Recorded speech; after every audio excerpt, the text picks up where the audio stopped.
And good evening. Welcome to the Mayor and City Council workshop for the month of March in the city of Taneytown. We'll begin with our pledge to the flag. I'll ask Councilman Hale to please lead us in the pledge.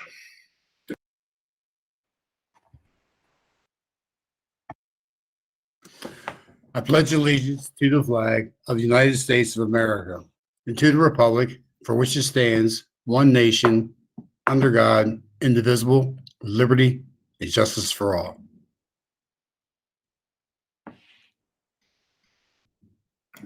All right, thank you, Councilman. Let the records reflect that all members are present and accounted for in a virtual setting this evening. We will begin with review of the minutes. This is for February 3rd workshop, February 8th council meeting, and the February 25th budget workshop. I'll open the floor to the council for any questions, corrections.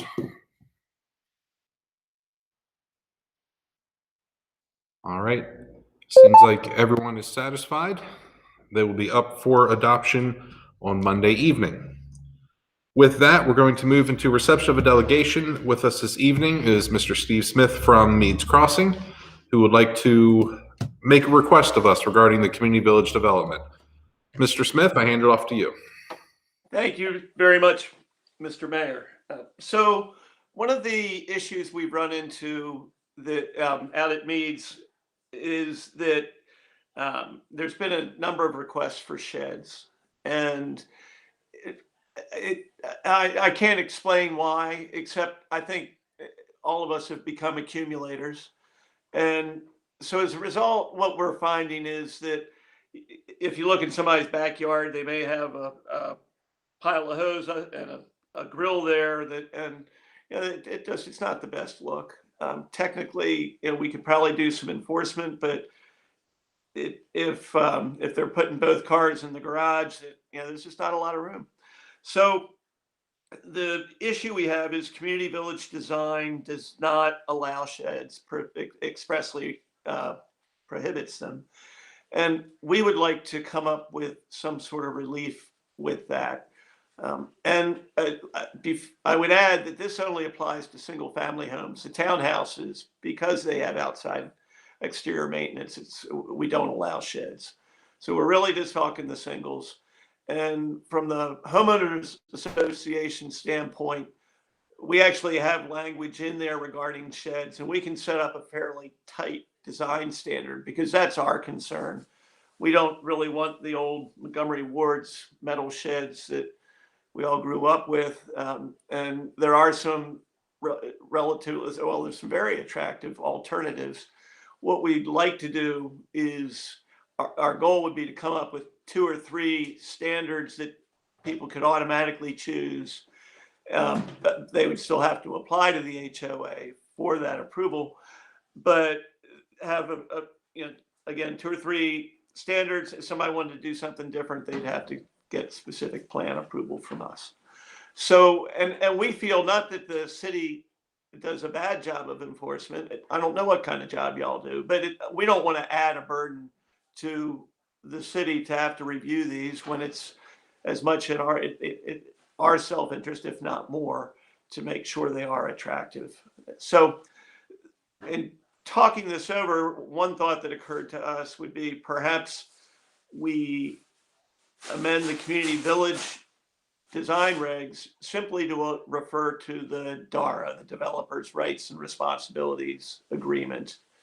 And in the regs say that any deviations from the community village design regulations would need to be within the DARA for that community. So that then allows us, if that was in, we're not always allowing sheds in community villages, which if y'all want to do that, that's fine too. But as an alternative, if you want to have that opportunity to look at it on a project by project basis, then simply incorporating it into the DARA would be fine with us. So to summarize, it really could be either a 1 or a 2-step process. You could, in the community village design regs, say sheds are acceptable subject to the community's HOA docs, Or you could say that that any changes to the community village design regs need to be memorialized in a DARA for that project. And then if you all did that, then we would be back in saying, can we allow sheds in our DARA, put in that language. So I'm sure that Jay would do a much more eloquent job of explaining this, but I got first shot. All right, thank you, Mr. Smith. I'm going to kind of kick off a little bit for the council here and share a couple ideas I have. First off, the decision is there a true purpose to not permitting sheds in community village? That we would have that decision made. If the community themselves feel that they should be able to have it and govern the look or whatever, that's what their HOA is for. Imagine HOA being similar to how, when the state makes their law, they said that we can make laws that are more strict, but not less strict. Well, imagine the same way with HOA. They can make their own rules that can be more strict than ours, but not less strict and not contradictory.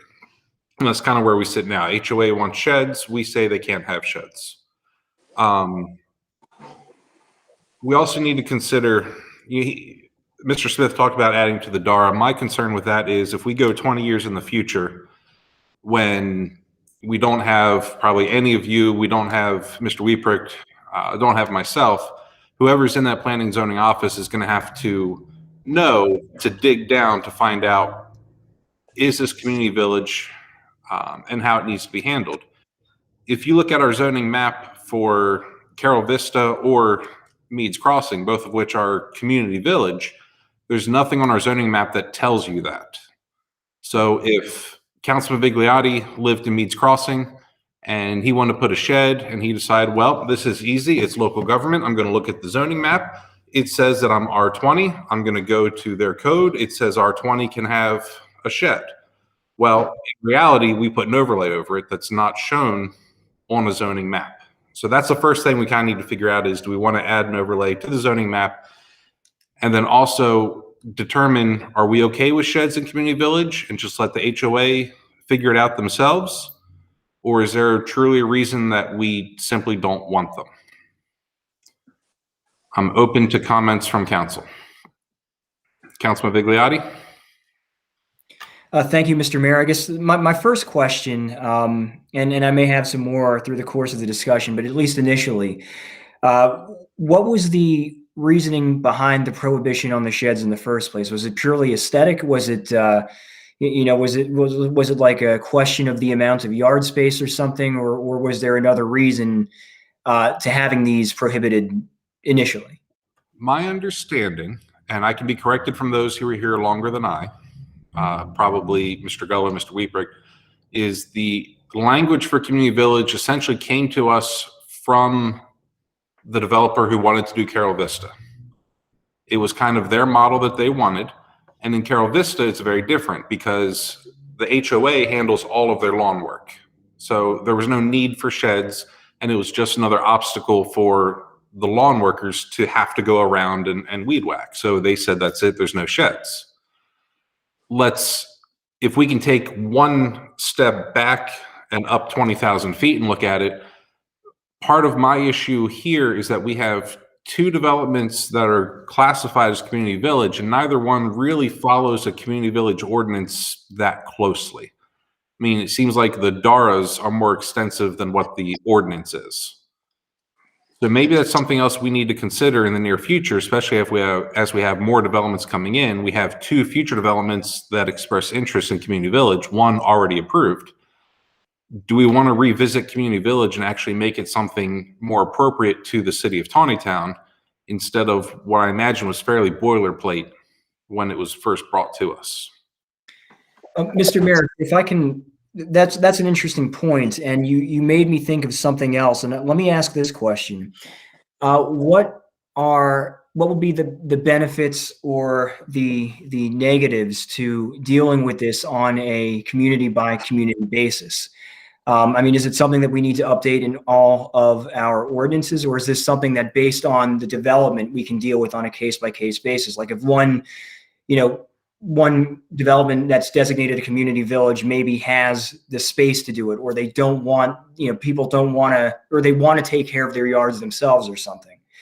I mean, is it something that we can deal with specifically with respect to the DARA, or is it something that we're going to have to deal with that's going to apply to all developments designated as community villages?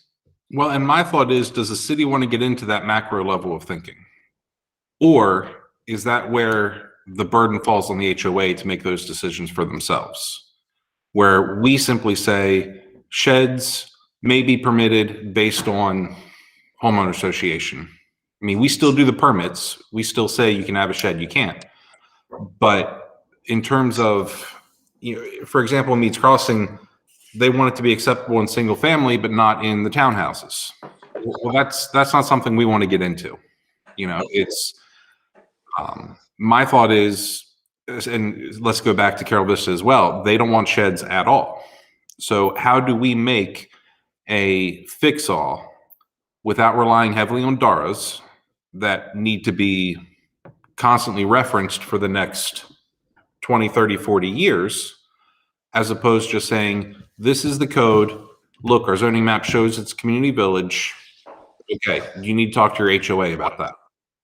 So to your point then, Mr. Mayor, based on what I've heard so far and the information that we've been provided, to me, it almost seems like allowing the HOAs to organize themselves locally in what they will and will not permit as far as sheds are concerned seems to be like it would be the best thing to do, because that way, in a situation like Carol Vista, where they don't want sheds, if we were to say, okay, well, everybody can have a shed, that would be at odds with the HOA. And then, people who don't want sheds and people who do want sheds, it becomes a kind of I guess you'd call it a kind of issue. So if we allow the HOAs to organize themselves, I think that's almost like a better micro local solution, if that makes sense, that each community within our community can determine, do we want sheds? Do we not want sheds? Do we want to allow, just as a random example, do we say, okay, you can leave Christmas decorations up through Easter, or are you not allowed to do that?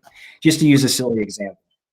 Well, and that's kind of my thought of, going back to my analogy of state down to local government, is permitting more strict rules, but not less strict. So if we open up and say, we allow sheds pursuant to the HOA bylaws, rules, whatever that happens to be, it kind of takes us out, it leaves up to them. And then we do end up with the issue if the HOA ceases to exist.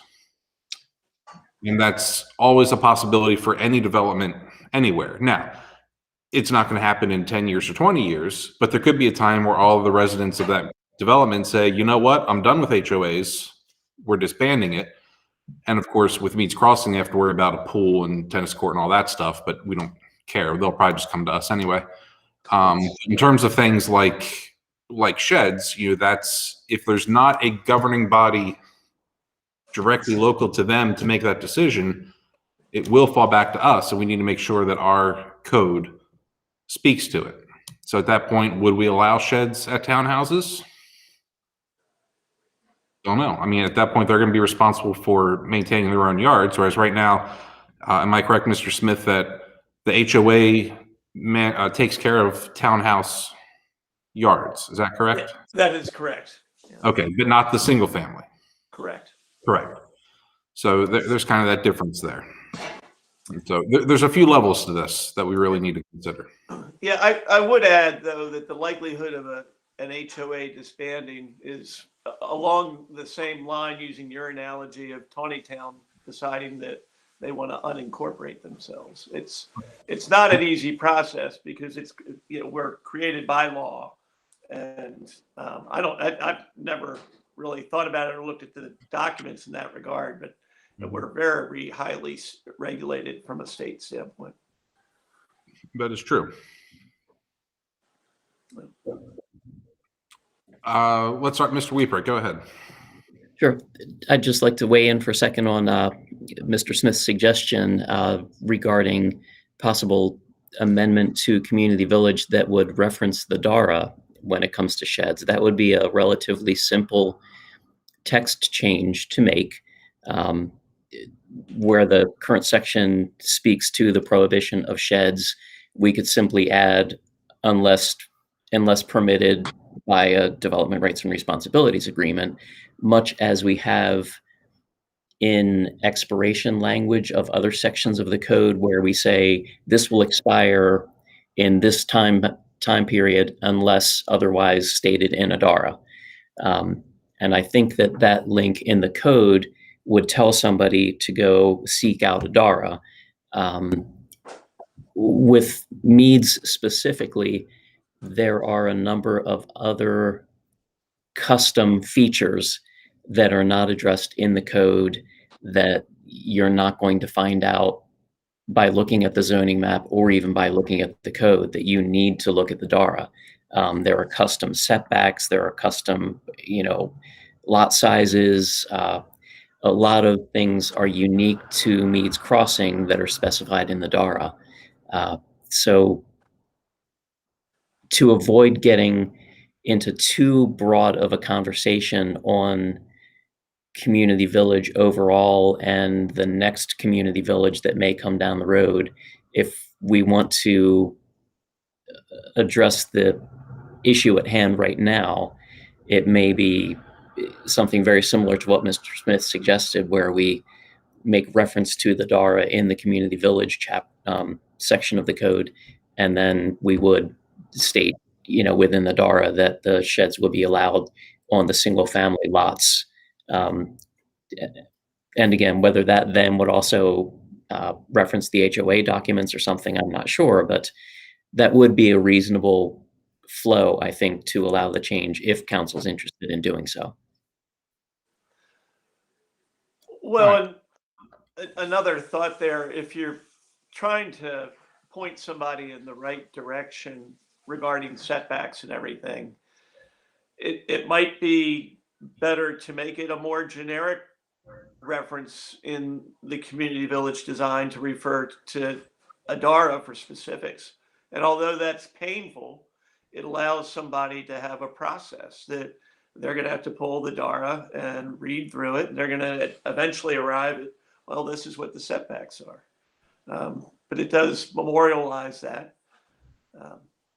Either way, I don't have any real preference there. I mean, if you're just referring to sheds, it might be better to avoid the DARA and say that sheds are permitted if allowed by the HOA docs.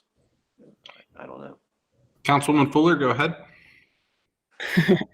Okay, so my thought would be that if we're going to follow your analogy, Mayor, about the tiered thing, I would like to see us put in I guess a minimum set of standards that we would like. Going back to the community village thing, I'd actually like us to somewhere down the road relook at that, because I think that this is something that we're seeing, kind of over and over again, where things have changed. And I don't know how old that is, but maybe we need to kind of update it. So, like Steve said, I think we should set that, our minimum standards, and then let each HOA kind of take it a little bit further. Right. So in terms of how old this is, this was September 1999 is when it was added to code. So it's been a little while. Mr. Weepick, go ahead. Just a quick point of clarification. The community village actually was developed by a task force that the city created. There were citizens involved, had a consultant kind of leading the effort. I guess a kind of zoning circuit rider was involved in it, and then it was presented to mayor and council for adoption. Community village was not quite what the developer of Carroll Vista envisioned, because they ended up pursuing a variance to not have to do the rear-loaded garages and such that was part of the community village.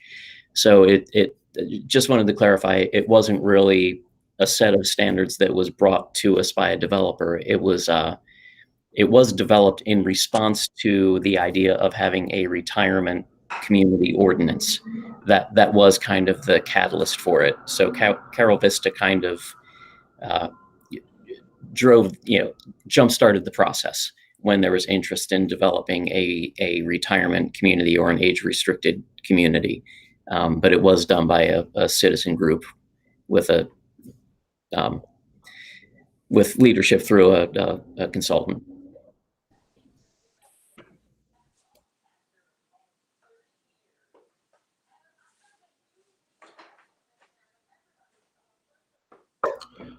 Councilman Bigliotti, go ahead.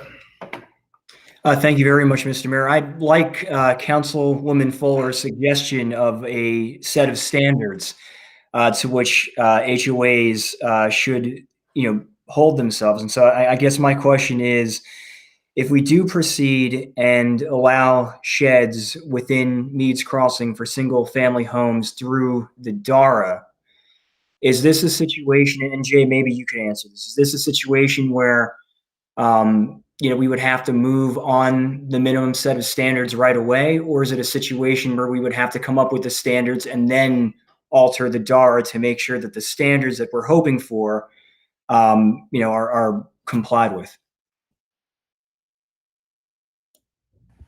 I think you're going to have to, it's the chicken or the egg with this, and the best solution is going to be the changing of the code, but that doesn't necessarily solve the immediate problem. So I don't know why we couldn't do both, meaning the DARA change so that you let the horse that's already out of the barn deal with that. And then when we redo the code, we can fix it to, loop back to the DARA so it doesn't hold up the Meads Crossing aspect of it. I don't know. We'd have to sit down and figure it out. But I think the minimum standards would be easy from what we're talking about. We're saying, well, we wouldn't want it in townhouses anywhere. Those kind of things. There's also an assumption that every new development will have a DARA. That is not necessarily the case. It's likely, but there's some thresholds for that. So, to be clear, I think that we could probably do the DARA and get through and then come back and make sure that when we do the ordinance, we have a component that references DARAs among the other things. All right. Thank you very much. Councilman Haynes, did you have input? After hearing the discussion, Mr. Mayor, I would just be echoing what Jay said at this point. I think a short-term solution would be to go through the DARA and then we loop back around and, revisit the code and everything like that, just to set a precedent for the future. Okay, with that, I'm going to ask for consensus of the council to direct staff to draft that language as well as what's going to go into the DARA, and then also the language to amend the ordinance as well, which of course being an ordinance will not pass until what we will be looking at next month if we introduce it Monday. I think, the DARA has to go to the Planning Commission, and this Right. is a zoning change, so that has to go to the Planning Commission. The Planning Commission has to hold a hearing on the DARA change, but you all have to hold a hearing on the zoning change. Right. So you're talking about a 2-month process probably before it's all said and done. All right, very good. Councilman Haynes, do I see another hand in the air? Yeah, Mr. Mayor, just a quick question. I liked your suggestion earlier about adding an overlay for community villages. Would amending the ordinance include that, or is that a separate thing? I think that would simply be a change to designations on the zoning map. Okay. Probably just those areas would add a striping to them to designate. I mean, right now, if you look at our map, you can almost see it behind Jay's head. Yeah, kind of right there. You see that big yellow block right in the middle of it, kind of to the right.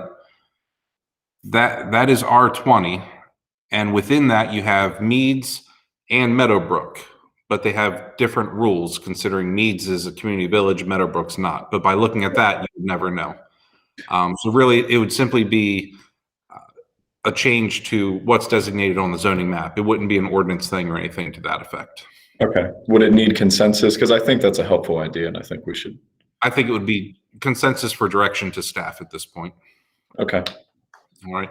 So let's start with the first. Are we good to have staff and probably Mr. Gullo move forward with tackling the Meads Crossing amendment to the DARA as well as amendment to the ordinance? We're good there. And then second, directing staff to look into modifying our zoning map to reflect community village developments. Great. All right. So by consensus, we're good. Mr. Smith, does that satisfy your request? Yes, it does. Thank you all very much. All right. Thank you for joining us. You're welcome to leave if you so wish. I'll watch for a while at least. Thanks. Always enjoy your meetings. You have nothing better going on, right? It's good entertainment during a pandemic. Right, exactly. With that, I'm going to move to asking the council if they have any conflicts of interest on any item on the agenda this evening. No, sir. No, sir. All right. No one is conflicted. We shall move on. Resolutions, ordinances, and agreements. Introduction this month. We have Ordinance 02-2021. This is the operating budget for fiscal year 2021 to 2022. Since last Wednesday, there has been a couple changes made. And I'm going to go over those real quick and ask Mr. Wieprick to interrupt me and correct me where necessary. First, we had a very good discussion on the trash issue, mainly the recycling issue. As a result of some of our discussions, our treasurer, Ms. Avalone, went through and really dug deep into calculations and came up with what she believes is a more accurate figure for that cost. I believe initially it was somewhere around 900,000, and she believes it's more accurate at 625,000. So it's quite a drop from what was initially thought. She showed me her figures. We sat down, went over them in great detail. I think she's confident in those numbers, and I think we should put faith in that to to adjust the budget accordingly. In addition, after some further discussion, it was decided that we really need to we need to change up things in Public Works a little bit. If you remember, when Kevin Smeek became the Public Works Director, he moved up from essentially being the number 2 to the previous and became the head. And at the time, he decided that he was okay. He did not need a number 2. After some time, with all the changing in regulations and reporting from MDE and other organizations, he really needs that number 2. So with that, the discussion kind of settled on bringing someone from the work side up to help him take care of those things, and then hire someone to replace them in the field. So with that, there was a change, adding another person to Public Works. I believe a salary somewhere around 36, somewhere in that range, and then adding everything else in. So we will see a difference there if you look at it. Mr. Wieprick, were there any additional changes we made to it since last Wednesday?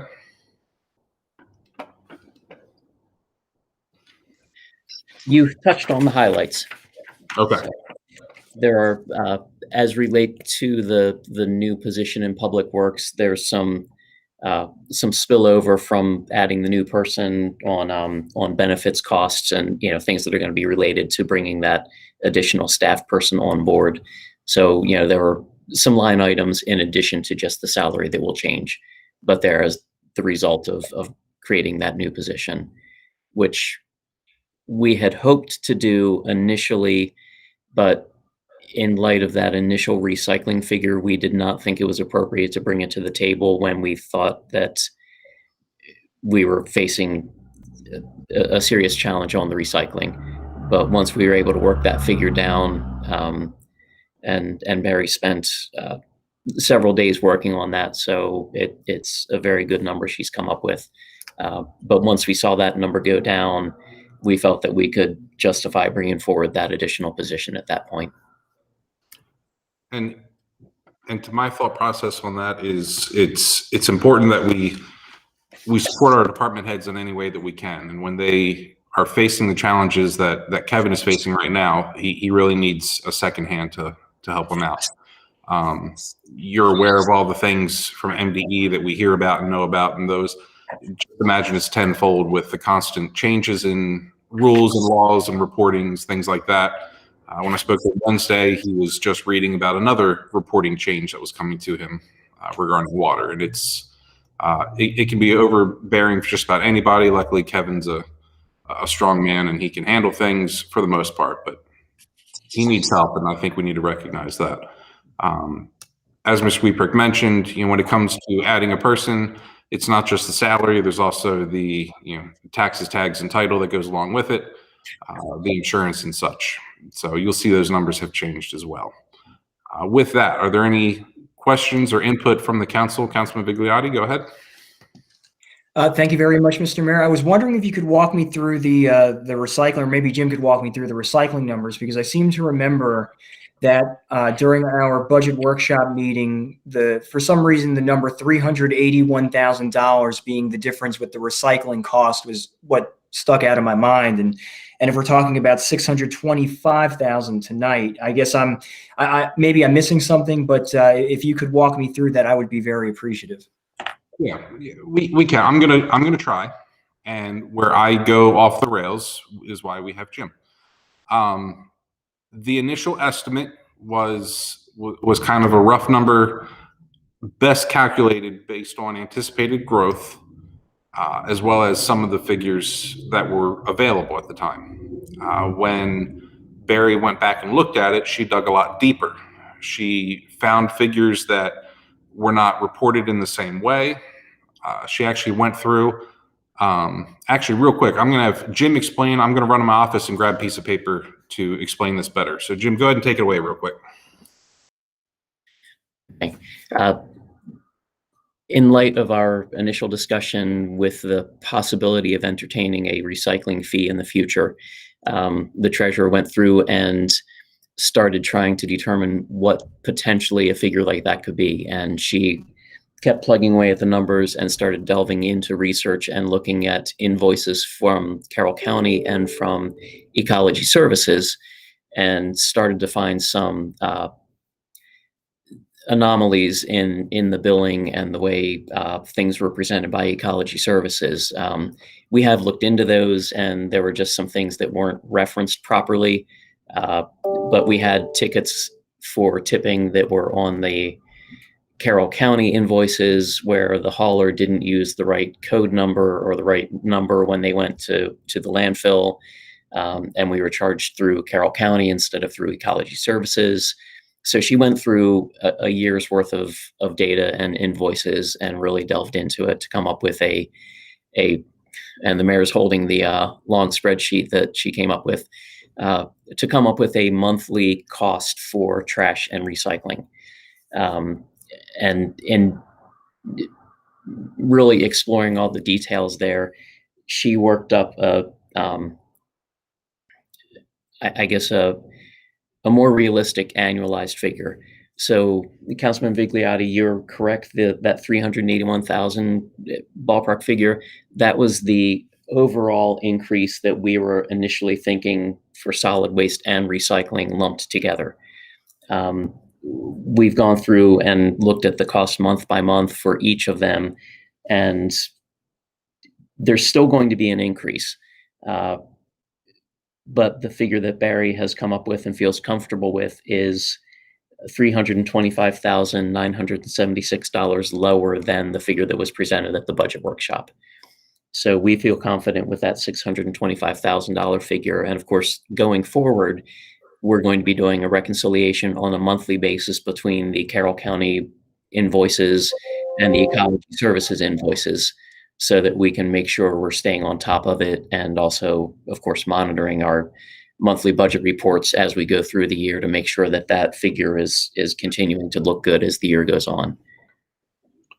So, so based on that math, and again, please do correct me if I'm wrong. So the difference is not going to be 381,000. It's going to be $57,000 less. It's going to be $325,000.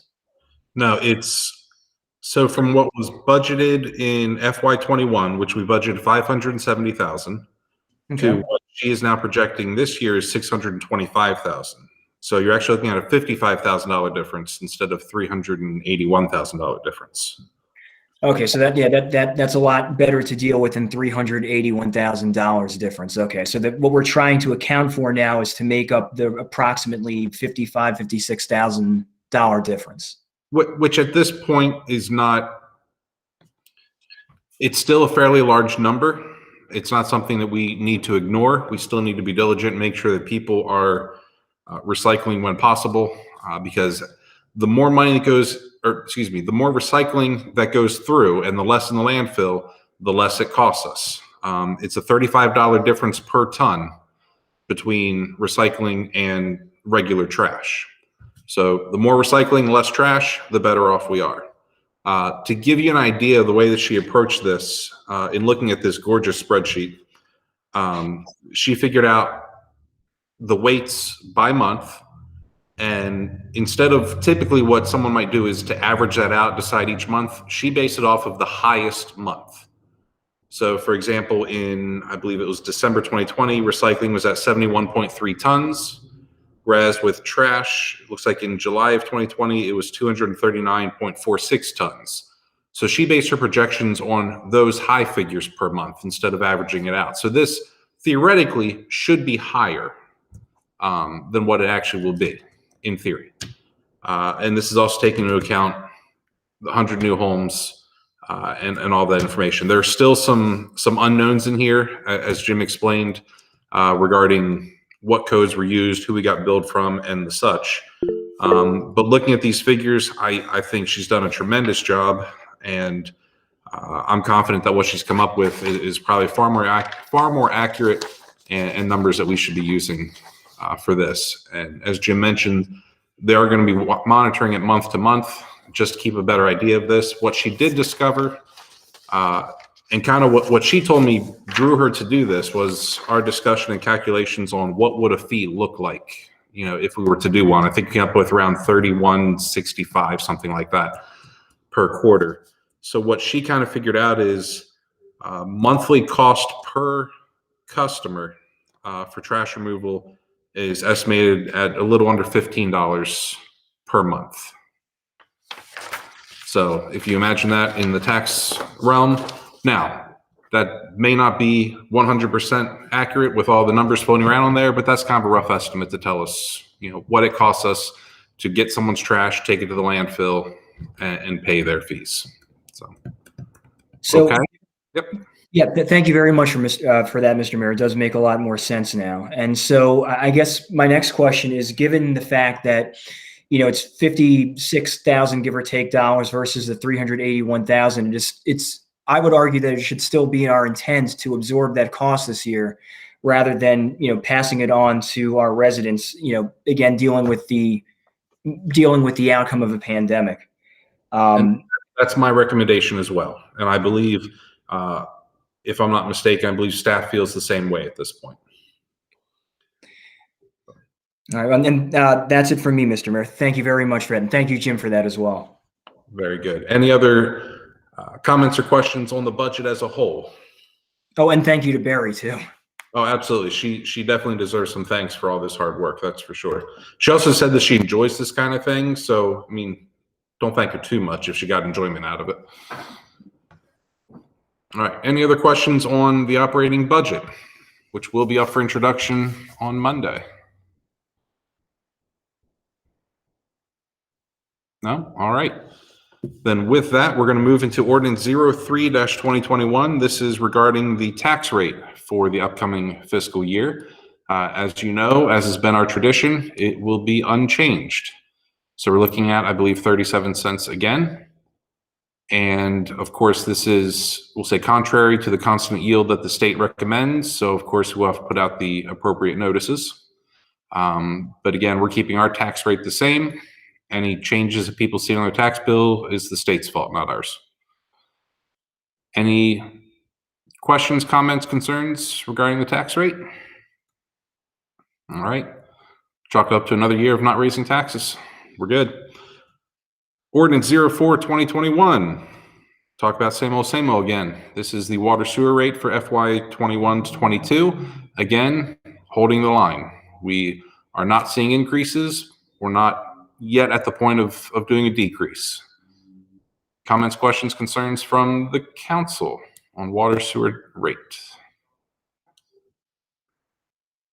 Councilman Vigliotti, go ahead. As I mentioned at the workshop, just a brief, point that I think it's good that we are not increasing any of these rates or any of the taxes. I think it's a testament to the work that we've done. And I'm really glad that, whereas other states and other counties and other towns have had to raise taxes and things, we're not. And, again, I think that really is a testament to the work that everybody has done here. So I thank everybody for that. I think that's well said. I'm in the process of writing my State of the City address. I know I'm a little late, but I'm still working on it. It's a lot to put together. But one of the things that I realize when looking at this budget is our ability to take care of some of the long overdue repairs, replacements, and maintenance without going further into debt. And I think that shows fiscally we're in a fairly healthy spot. Granted, we're still pulling out of savings quite a bit, but we're not accruing more debt. And I think that's an important thing to notice right now. When we go into more debt, that's where we start seeing fees increase and tax rates increase. And anything we do to avoid that would be great. But I think from a standpoint, we're playing catch up still. I mean, there's a lot of work that was put off for many years because of financial reasons, but we're in a good place now. And we're seeing a lot of these great projects get put in the budget and hopefully get accomplished. And we're going to see major improvements as a result. So with that, we're going to move into what will be up for adoption. Just a reminder, those three ordinances will be introduced Monday evening. Up for adoption Monday is Ordinance 01-2021, Budget Amendment Number 1. This was discussed last month. Are there any changes or additional input we need, Mr. Weeper? Yes, I do want to just call to your attention that the version that was in your electronic packet last month, we had a formatting issue, and the second page that's in your packet this month for the utility fund was not in your packet last month. So this one is largely interest related again. The interest income was much lower than projected, which means that use of fund balance for utility fund is increased to help offset that. We did, however, also get some revenue from the insurance claim for the Baumgartner Avenue water main break that we had. So that helps a little on the revenue side. And maintenance and repairs in water increased $70,000, again, largely attributable to that Baumgartner Avenue water main break that we had. So the net is, $70,000 more in revenue and $70,000 more in expense. So it again nets out, but that second page did not get formatted and uploaded into the packets last month. So that is different than what you saw last month. The other sheet is the same. Okay. Any questions from council on the budget amendment? Okay. Hearing none, that will be up for adoption on Monday evening. Next, we have our monthly water allocation, Resolution 2021-05. This is the water allocation for March of 2021. Any questions from the council regarding our monthly allocations? No? Everyone is satisfied that will be up for your adoption Monday evening. With that, I'm going to throw the ball back to Mr. Weebrick for your city manager report.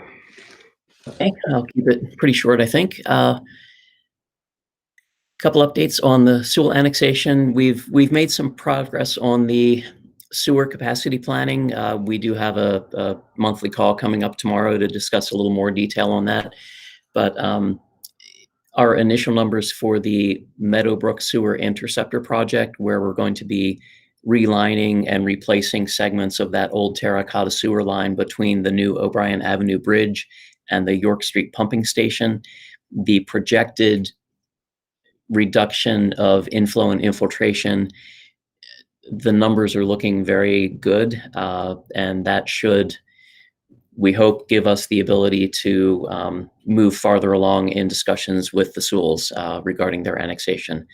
So my concern had been that we would need to get a number of these projects lined up and ready to go before we could really move forward with those talks.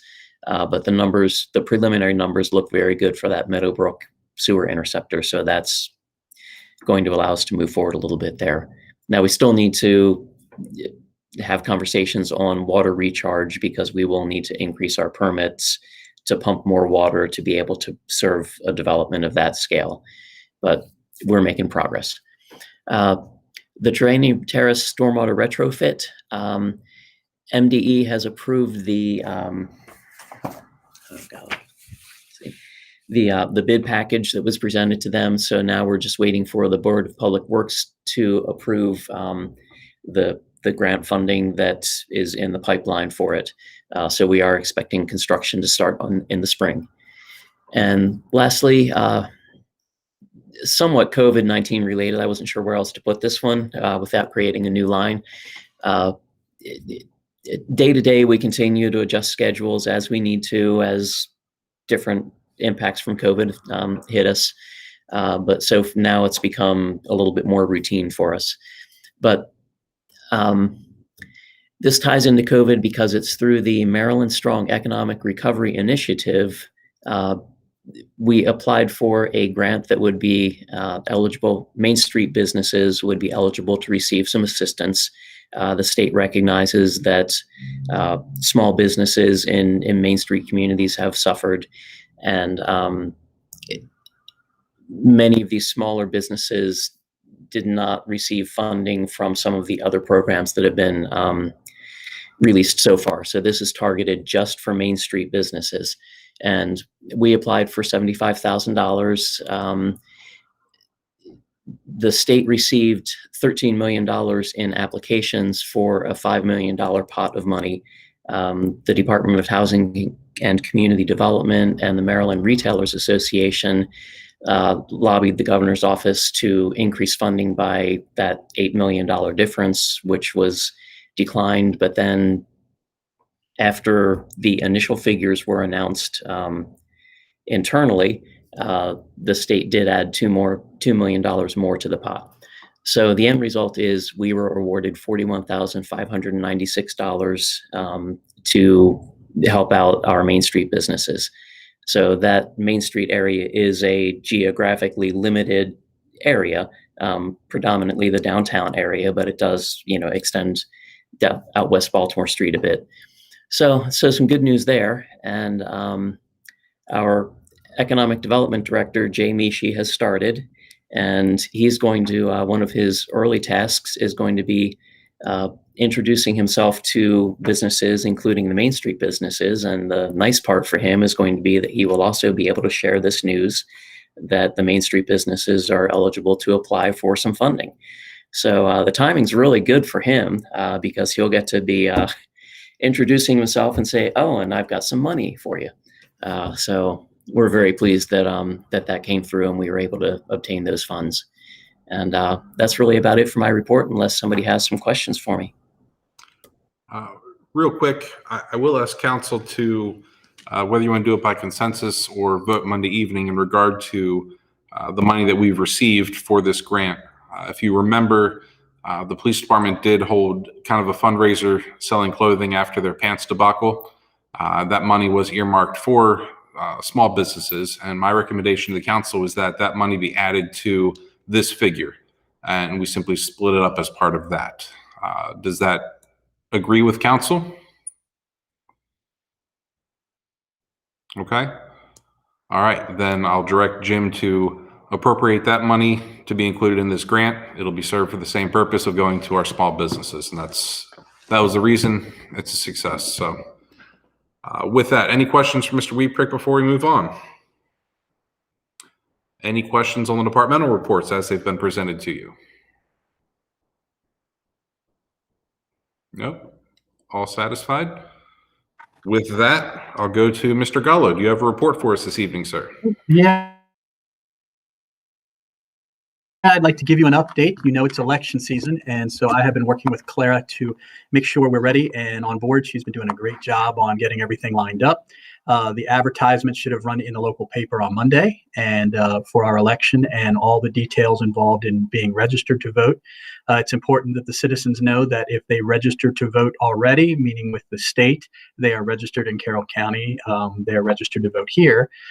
If you're not registered, you need to register with Carroll County Board of Elections. And there's a date for that, which is in that advertisement.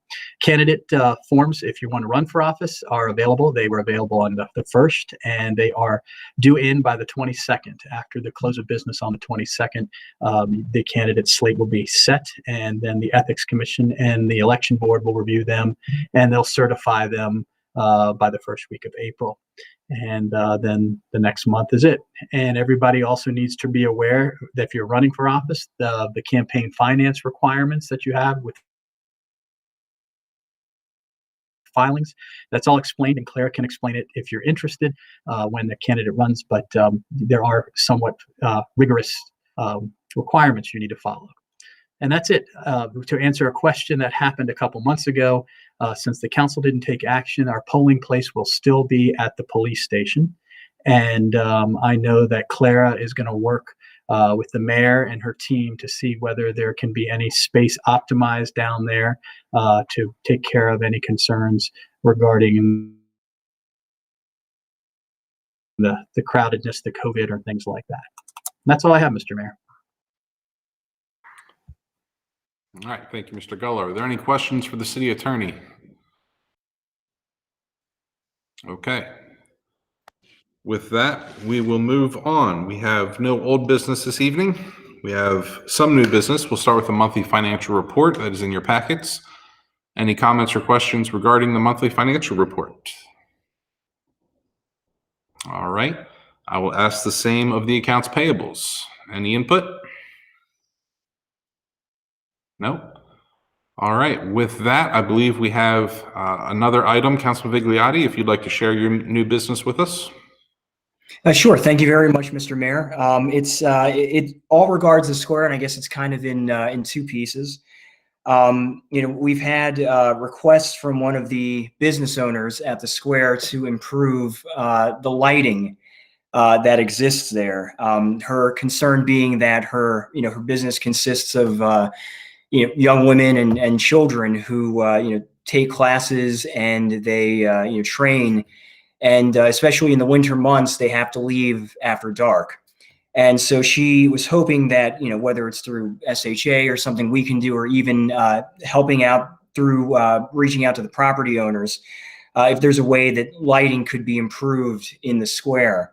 And then the second thing comes from an event that happened I think it's roughly about a week ago, where one of our residents was walking her dog, and a vehicle hit her dog and almost hit her. The dog is, of course, okay, but one of the things that she has brought up is she's concerned about, and understandably so, concerned about the visibility of the crosswalks themselves, and also the timing on the traffic lights. So for pedestrians, she suggested that perhaps when a pedestrian hits the button and crosses, the amount of time given to a pedestrian to cross would be increased. And I wanted to bring up both of these requests, given that they are related because they concern the square. And Mr. Mayor and Jim, if you have any thoughts or guidance on it, I'm certainly happy to hear them. Very good. I think the safety of our pedestrians needs to be at the forefront of a lot of our thinking when we talk about roads and such. Of course, as we've talked about in the past with the square, that's pretty much squarely under SHA control. They believe, if I'm not mistaken, that it is adequately lit. I know I just drove through there on the way here and noticed only one of the two lights were actually on, street lights in the square. We've had discussions, I know, over the past several years regarding the crosswalk down by Middle Street. It is particularly dark. There's really hard to tell when there is someone standing there trying to cross. And I think a lot of it also comes down to drivers' lack of respect for the law and for the pedestrians. They don't acknowledge that pedestrians do have a right of way when they are lawfully in a crosswalk.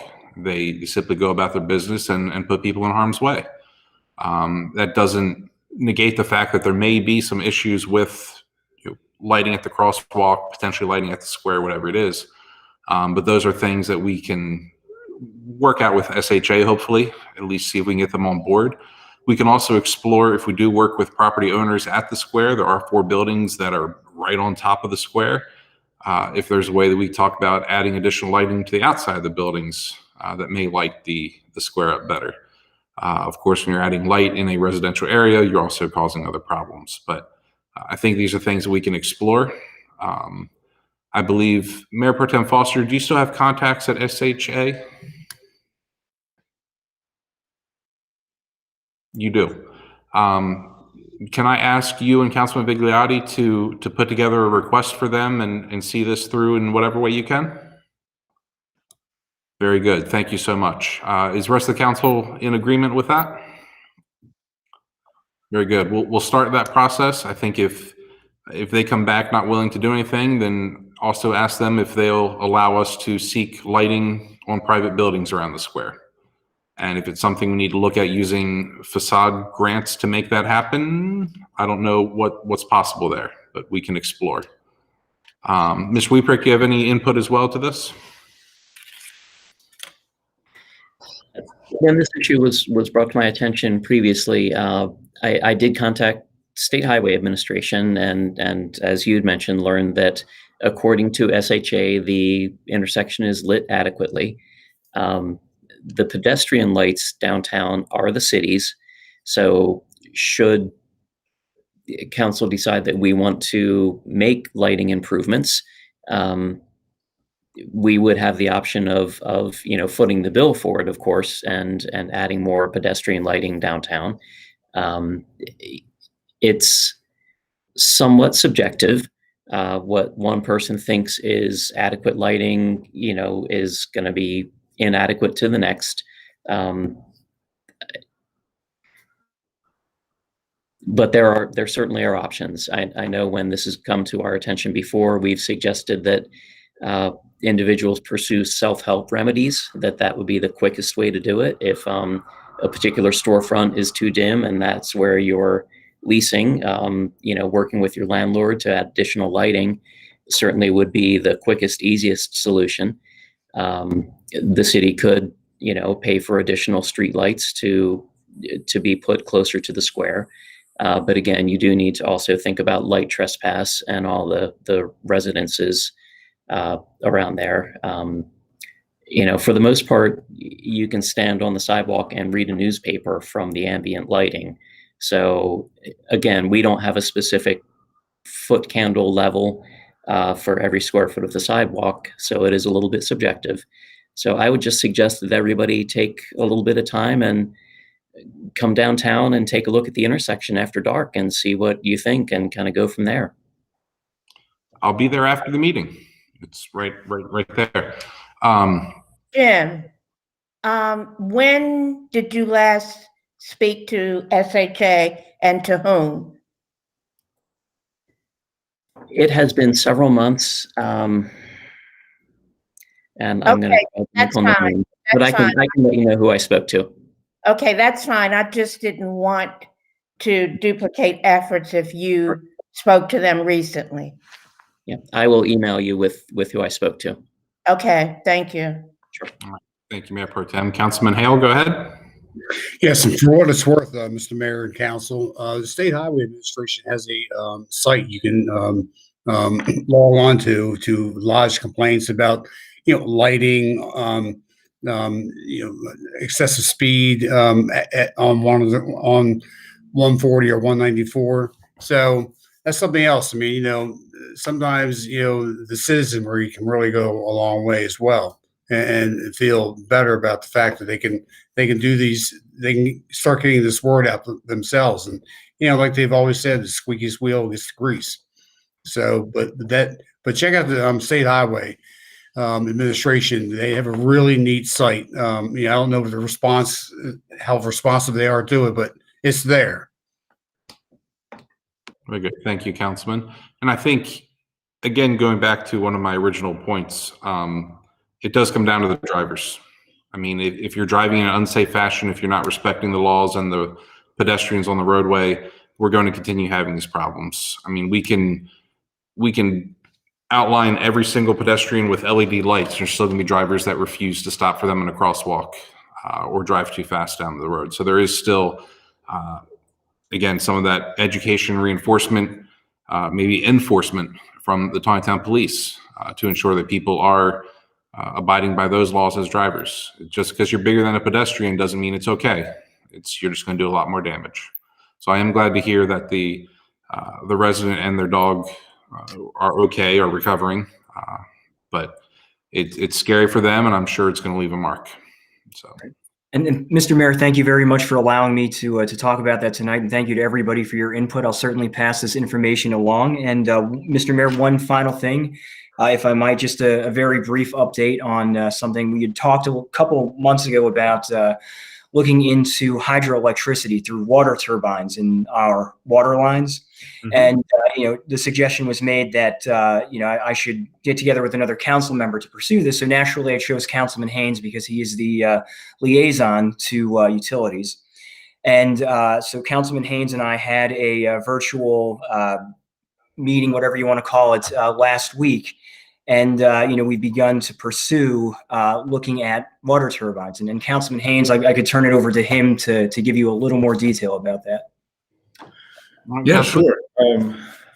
Councilman Vigliotti invited me to kind of get in the preliminary idea research phase of this. And we, lightly did some digging, and I guess we're more in the part of determining the availability and the feasibility of just creative energy solutions. And something that we thought was really interesting, for example, was the idea of using an Archimedes screw to facilitate hydropower in existing pipelines, the idea of micro hydropower systems, items like that. So we're trying to reach out to academics across the country that have done studies on the subject. We reached out to the NHA, the National Hydropower Association. We're still waiting to get answers back on that type of thing. There was an idea that we found, the idea of using wastewater to generate electricity. So we're still sort of brainstorming, figuring out what's out there, trying to get in touch with the experts, and hopefully when we have more information, we'll be able to put together a formal presentation for you guys. And anybody that else, that wants to come along and help us out, please do. I appreciate it. I got a little concerned when we were talking about utilities and you said you started doing some digging. Like, no. Anyway, thank you, gentlemen. I appreciate you looking into this. With that, I believe we have one other item from Mr. Weeprick regarding Meads Crossing, I think. Go ahead.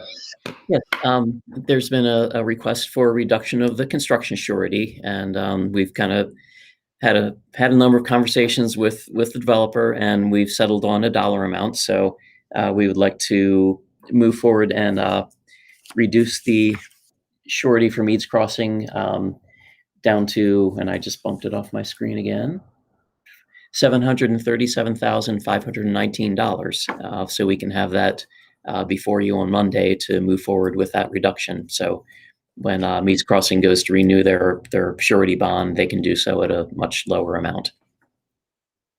All right. If you can email the details of that information to the council tomorrow would be great.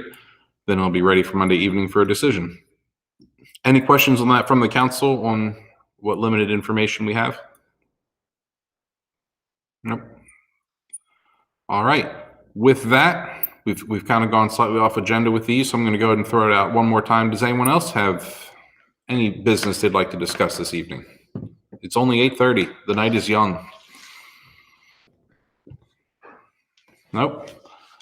All right. Well, if there is nothing else, I will seek a motion to adjourn.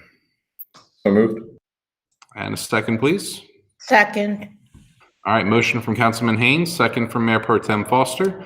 All in favor of adjourning for the evening, signify with your thumbs up. All right. And anyone opposed?